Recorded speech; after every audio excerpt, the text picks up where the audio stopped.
A viral statement has rocked the internet.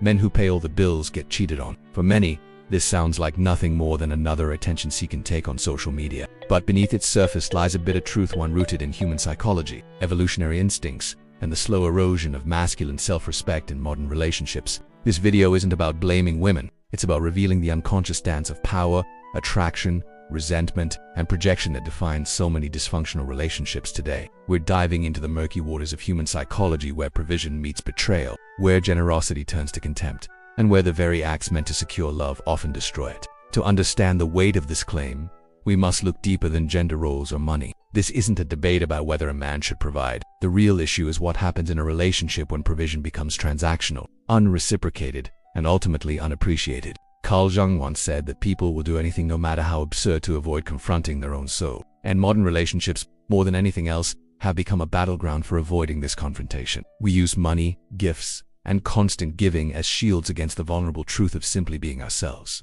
So let's confront it head on. Why would a woman cheat on a man who pays all the bills, gives her comfort, security, and love?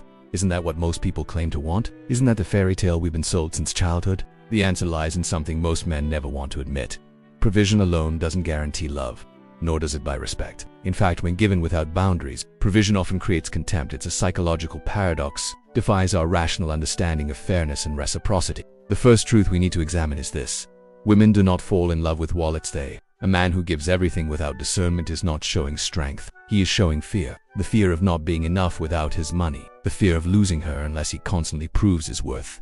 That fear, once sensed, slowly turns admiration into disgust. It's like watching someone grovel for approval. Initially, you might feel sympathy, but eventually, that desperation becomes repulsive. The energy behind the giving matters more than the giving itself. Let's explore how this disgust forms through the lens of psychological development. In Jungian terms, what we repress in ourselves eventually appears in our relationships. A woman who has unresolved father wounds may subconsciously view a generous man as a replacement caretaker rather than a romantic partner.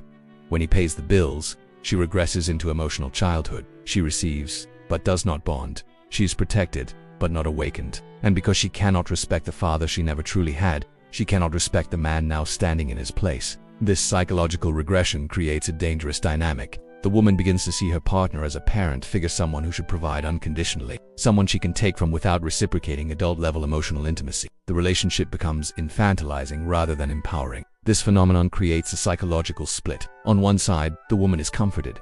On the other, she is emotionally dead. Jung called this the shadow of the unconscious part of us that houses our repressed desires and frustrations. A woman whose shadow is undeveloped will seek danger, chaos, and emotional stimulation, even if it means destroying the very man who gives her stability. The shadow craves what consciousness rejects. If her conscious mind appreciates safety, her shadow will hunger for risk. This is why stable, providing men often lose their partners to chaotic, unreliable ones. It's not rational, it's psychological. The shadow doesn't care about bills or security. It cares about feeling alive, even if that aliveness comes through destruction. Now, before men rush to blame women for this betrayal, we need to ask a harder question. Why did you think paying all the bills would protect you from abandonment? Why did you equate generosity with loyalty, provision with love? The uncomfortable truth is that many men were raised to believe that self-sacrifice is the highest virtue, especially in relationships.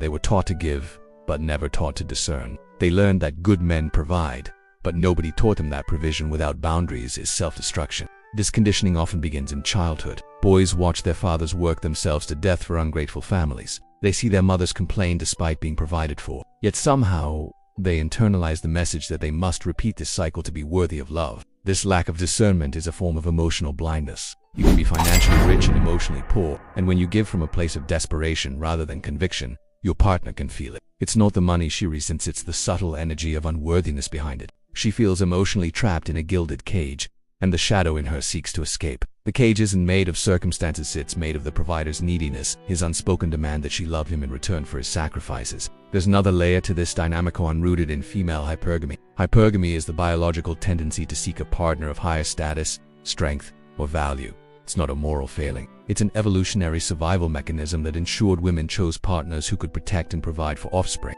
When a man gives everything too easily, without demand, without standards, he subconsciously signals that he doesn't have better options. He reduces his own perceived value. If he's willing to give everything to her, what does that say about his alternatives? The brutal irony is that by trying to secure her loyalty, he instead kills attraction. Scarcity creates value. Abundance without boundaries creates contempt. This isn't cruelty, it's human psychology operating at its most primal level. It's not that women are evil, it's that human psychology, especially under stress, reveals its primal instincts. In the absence of challenge, desire dies. In the absence of polarity, respect decays. In the absence of emotional depth, material provision becomes meaningless. You can't build passion out of a paycheck. Passion requires tension, uncertainty, the delicious agony of not knowing if you can keep what you desire. When everything is guaranteed, nothing is valued. This is why so many men feel blindsided when the woman they supported walks away or cheats. They don't understand what went wrong. I gave her everything, they say. But perhaps that was the problem. They gave everything but themselves. They gave money, not mystery. Comfort, not conviction. Security, not excitement. They became predictable, safe, and ultimately invisible to her deeper instincts. They confuse being a good provider with being a good lover. A woman craves polarity, not just in gender, but in energy. Masculine polarity is about direction, decisiveness, presence, and purpose. When a man gives without direction, pays without purpose, provides without standards, he loses polarity. He becomes more of a service provider than a lover, more of a resource than a man, more of a utility than a mystery. And utilities, no matter how essential, are rarely objects of desire. Carl Jung wrote that neurosis is always a substitute for legitimate suffering. In other words, people avoid the pain of emotional truth by clinging to illusions. In relationships, the illusion is that financial safety equals emotional intimacy. You can't pay someone to stay loyal. Loyalty is earned through leadership, presence, and self-respect. It's cultivated through emotional depth, not material comfort. It grows from being chosen, not from being needed. So what happens when a man pays all the bills, gives everything, and still gets cheated on? He is forced to confront a spiritual truth that society never prepared him for. Giving without boundaries and self-abandonment always invites betrayal. This isn't cosmic justice, it's psychological inevitability. When you abandon yourself to please someone else, you teach them that you have no value beyond your utility. And people rarely fall in love with their utilities. This is not to say men shouldn't provide. Provision is powerful when it flows from strength, not insecurity. From choice, not fear. From wholeness, not the hope that someone will finally love you enough. When you give from that place, your energy is masculine. But when you give to buy affection, your energy is submissive. The same action, different energy leads to entirely different outcomes.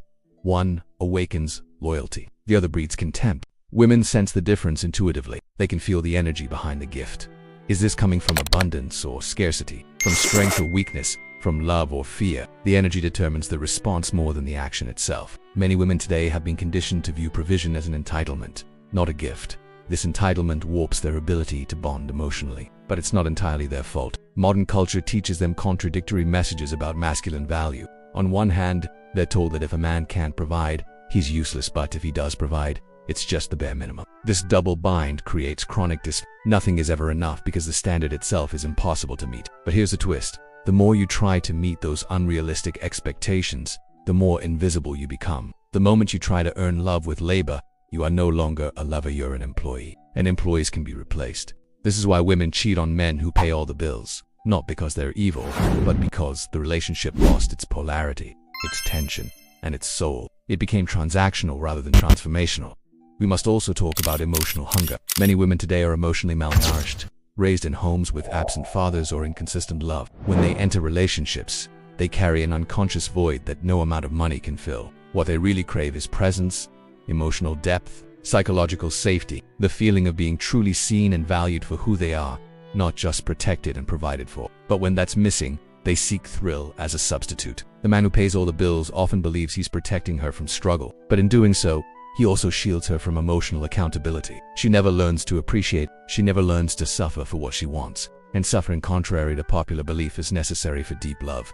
Without sacrifice, there is no value. Without effort, there is no appreciation. When everything comes easily, nothing is cherished. Carl Jung emphasized that true growth begins when we confront our shadow. For many men, that shadow is the wounded child who believes he must earn love by being useful. That child becomes the man who overgives, overfunctions, and quietly resents never being chosen for who he is. This is the man most at risk of betrayal, not because he's bad, but because he's operating from childhood wounds rather than adult wisdom. He's trying to heal his past through present relationships, and that never works. The solution isn't to stop providing, it's to stop overcompensating, to stop expecting that financial provision will earn spiritual intimacy, to start giving from wholeness, not from need. Most importantly, men must reclaim their masculine edge not through control, but through self. Not through domination, but through discernment. Not through withholding love, but through maintaining standards. A man with standards is attractive. A man without them is pitied. A man who gives freely is admired. A man who gives desperately is used. The difference isn't in the action, it's in the energy behind it. True masculine provision comes from overflow, not emptiness. It comes from having so much value, strength, and self-respect that sharing it becomes natural, not sacrificial. It comes from wanting to give, not needing to prove. When a man provides from this place, he doesn't create dependency, he creates inspiration. He doesn't buy loyalty, he earns respect. He doesn't guarantee love, he makes himself worthy of it.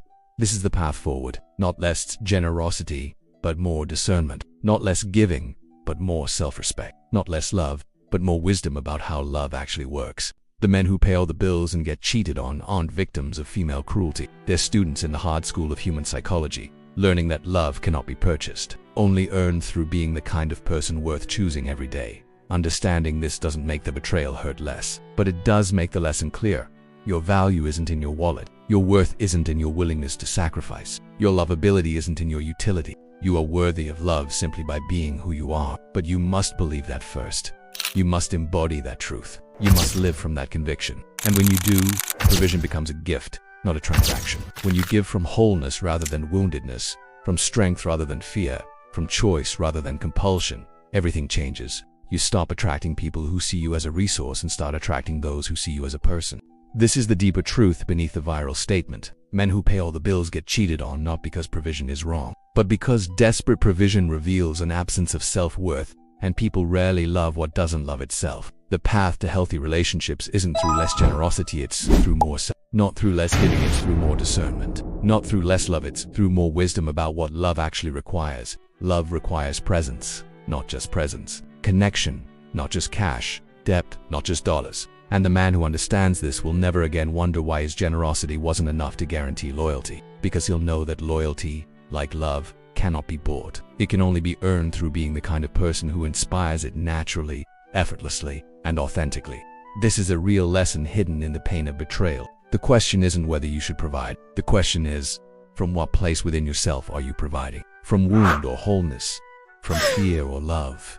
From need or abundance? Answer that question honestly, and you'll understand why some men's generosity creates gratitude while others creates contempt. The difference isn't in the giving, it's in the giver. And that, ultimately, is what determines whether provision leads to loyalty or betrayal. Not the size of the gift, but the size of the man giving it. Not the depth of his pockets, but the depth of his self-respect. This is the uncomfortable truth that no one wants to hear. You can't love someone into loving you back. You can't provide someone into staying faithful. You can't give someone into valuing you. You can only become the kind of person who naturally inspires love, loyalty, and respect. And that journey begins not with your wallet, but with your relationship to yourself. When you truly understand this, you'll never again try to buy love with bills. You'll earn it with being, and that makes all the difference.